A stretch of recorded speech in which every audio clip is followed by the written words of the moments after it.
Joining us now is Larry Holder from The Athletic, and we'll talk about the one guy who isn't here on this first day of Saints training camp, wide receiver Michael Thomas.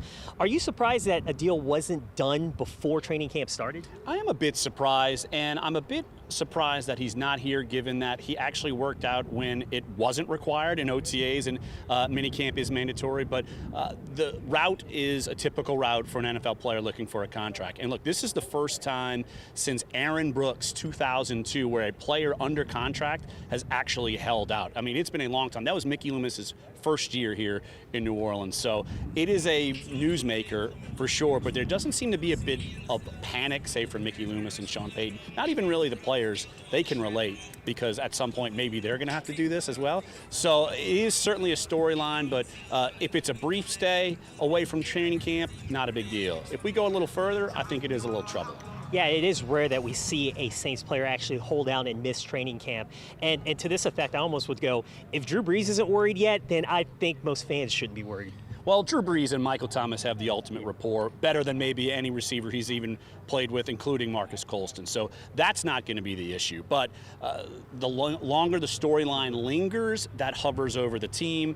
And people will forget about this when it's signed, sealed, and delivered. It doesn't seem like they're that too far off. But still, short term, it's fine. On the field, Michael Thomas, ultimate shape. But like I said, if this lingers, I mean, if we get to the regular season and something's not done, there's going to be like chaos and pitchforks and torches running around town. Yeah, I think there's a cautious optimism that something will get done. And hey, even Mickey Loomis said that they're actually not far apart in terms of the deal. So we are expecting a deal to get done. We just don't know when it's going to be. Now, we were talking about Brees. He is entering year 19.